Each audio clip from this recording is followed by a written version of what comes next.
코스피 지수가 2600포인트를 넘어서 순항을 하고 있습니다. 자, 주식시장을 보게 되면 주가 지수가 이 정도 올라왔다 한다면 군중 심리가 많이 달구어져야 하는데요.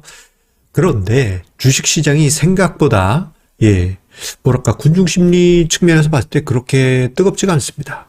그도 그럴 것이 워낙 비관론이 지금 주식시장에 가득했었다 보니까요. 개인 투자자분들의 심리가 움직이지 못하고 있는데요. 자, 그런데 저는 이런 생각이 듭니다.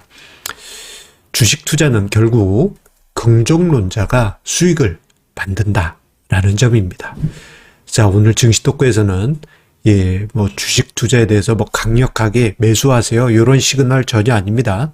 다만 우리가 주식 투자를 하는 데 있어서 긍정론자가 어떤 효과를 만드는지 이 부분에 관해서, 한편 반대로 비관론자는 어떤 영향을 만드는지 이 점에 대해서 이야기를 드리고자 합니다. 구독, 좋아요, 알림 설정과 함께 증시 토크 시작하도록 하겠습니다.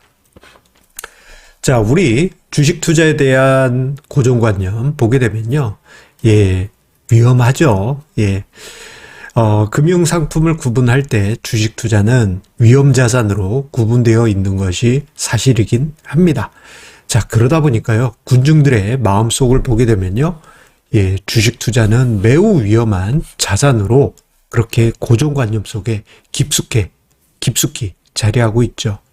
2020년 동학개미 운동 이후에는 조금 나아지긴 하였습니다만, 무의식 중에 주식 투자는 패가 망신을 하는 지름길이다. 경제가 나쁘니 주식시장 곧 폭락할 것이다. 이러한 무의식 속에 불안감이 자리하고 있고, 작년 가을 그리고 올해 초 그리고 요즘에도 계속 이어지고는 있습니다만, 비관론자들의 극단적인 말들, 제2의 IMF 사태, 금융위기, 국가 부도, 이런 이야기들 나오게 되면은 우리 개인 투자자분들 마음이 휘둘리는 것이 현실이죠. 자, 그런데요, 우리 냉정하게 이야기해서요, 이런 말씀을 드리고 싶습니다. 뭐냐? 자, 이론적으로 봤을 때 주식 투자의 기대 수익률은 무제한입니다. 그에 반해서 비관론자의 수익률은 어떻게 될까요? 이 부분을 우리가 이해하기 쉽게 그림으로 제가 만들어 봤어요. 지금 X축은 금융시장 상황, 그러니까 주식시장이 상승, 하락한다라고 이해를 하시면 되겠고, 그리고 Y축은 기대손익이라고 할 수 있겠어요. 자, 안전자산에만 돈을 묶어놨다 하면 어떻게 됩니까? 은행 이자에서 세금 뗀 그 정도의 손익만 발생하게 되죠. 물론 원금은 보존이 될 거예요. 하지만 그 수익은 매우 미비할 수밖에 없습니다.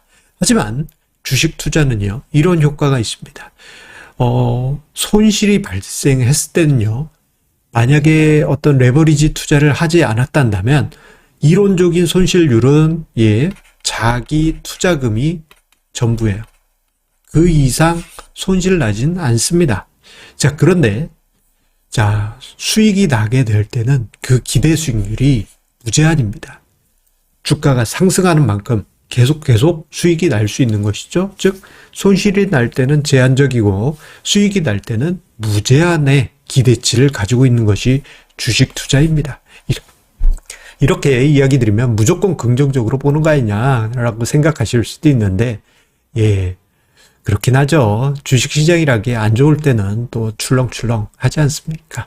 이런 부분이 물론 있긴 합니다. 자, 그런데요, 우리가 이 부분을 간과하고 있어요. 안전자산에만 파킹을 해놨을 때 그 기대 수익은 너무 미미할 수 있다라는 점. 그리고 우리가 세금 떼고요.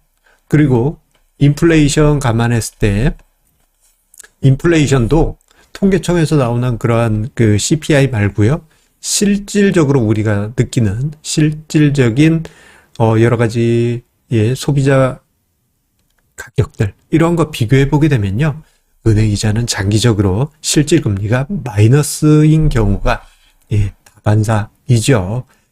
자, 그런데 이러한 그 주식 투자 과정에서 이론적인 손실은 제한적이고 이론적인 수익은 무제한. 이것을 궁극적으로 내가 수익으로, 장기적인 수익으로 만들기 위해서는 긍정론의 힘이 필요하고요. 그리고 합리적인 투자 방법이 필요합니다. 합리적인 투자 방법에는 제가 자주 이야기 드리는 자산 배분 전략, 그리고 또 뭐가 있을까요? 가치 투자도 좋은 투자 방법이죠.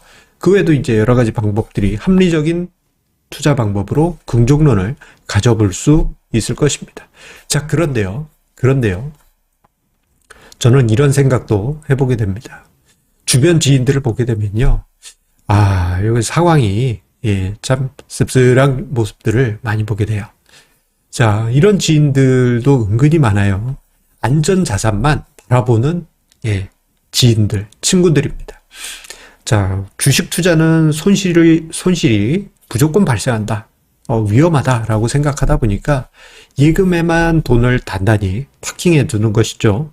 그리고 뭐 월급 받아서 일정 부분 남으면 은행에만 이렇게 적금하거나 예금을 하게 됩니다. 그러면 늘어나는 자산, 실질적인 자산 증가 속도는 적립하는 금액밖에 안 돼요. 좀 아쉽죠? 투자를 통해서 수익을 키울 수 있는 기회를 일정 부분, 많은 부분 포기하는 대목이 아닐 수 없습니다. 심한 경우에는 1금융권 은행만 이용하고 조금 위험하다고 하는 저축은행이나 여러 가지 금고들 이런 데도 이용하지 않는 지인들도 있어요. 그런 경우는 더더욱 기대 수익률이 낮을 수밖에 없습니다. 자, 이런 경우도 있어요. 주식 투자는 하긴 해. 그런데 합리적인 투자 방법이 아니고 잘못된 투자 방법으로 투자를 하는 지인들이 있습니다. 잘못된 투자 방법으로. 참 씁쓸한 부분이 많이 있죠. 이 지인들 같은 경우에는 투자를 할 때마다 손실이 발생해요. 그러다 보니까 우리가 주식 투자로 패가 망신했다, 큰 낭패를 봤다 하는 그러한 사례들을 만드는 경우들이 바로 저러한 경우입니다. 그런데 이들 지인들에게 제가 합리적인 투자 방법에 대해서 이야기를 드리고 한번 해봐라 라고 이야기를 하게 되면요. 이거 그래가지고 언제 돈 버냐? 이거 좋은 건 알겠는데 언제 돈 버냐? 라고 하면서 비아냥거리기 일색이죠. 이런 경우들 많이 있습니다. 그뿐만 아닙니다. 좀 큰 거시적으로 사회적으로 보게 되면 국민연금의 주식 투자에 대해서 부정적으로 보는 시각들이 많아요. 국민연금, 국민의 돈을 가지고 어떻게 주식 투자를 할 수 있느냐라고 호통을 치던 어떤 국정감사장의 한 모습이 이게 몇 년 전에 제가 우연히 봤던 거거든요. 그 모습이 종종 제 뇌리 속에 떠오르곤 하는데, 자, 보게 되면은 위험 자산인 주식을 합리적으로 투자를 해보지 않고 해보지도 않고 무조건 위험하다라고 생각하거나 아예 가능성 자체를 경험해보지 못한 이들이 많이 있습니다. 지금 주식 시장에도 보게 되면은 합리적인 투자 방법보다는 잘못된 투자 방법을 쓰거나 아니면은 아예 조금 비관적인 이야기를 하는 이들에게 또는 훈수꾼들에게 휘둘려서 이러지도 못하고 저러지도 못하면서 안전한 곳을 먼저 찾는 그런 경우들이 많이 보이고 있는 것이 현실이에요. 자, 그래서 저는 이런 이야기를 드리고 싶습니다. 긍정의 힘으로 합리적인 투자를 이어가는 분들은 분명 장기적인 투자 성과를 중간중간 부침은 있다 하더라도 만들어가게 되실라 생각합니다. 자, 그리고 그 성과는 시간이 가면 갈수록요, 무제한에 이를 것이다 라는 이야기를 드리고 싶어요. 다만 이 과정에서 쉽지 않죠. 왜? 주변 지인들, 주변 사람들 또는 가족들에 의해서 여러분들의 긍정의 힘을 테스트 받게 될 겁니다. 아마 지금 이 순간도 많은 어떤 어려움과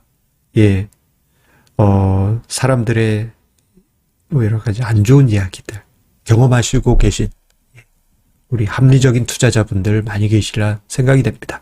하지만 여러분들의 이 투자 방법, 여러분들이 걸어가시는 투자 방법은요, 분명 여러분들이 원하는 투자 성과를 만들어 가시리라 저는 믿습니다. 그리고 여러분들을 응원드립니다. 여러분들의 성공 투자 응원드리면서 파이팅 하십시오. 감사합니다.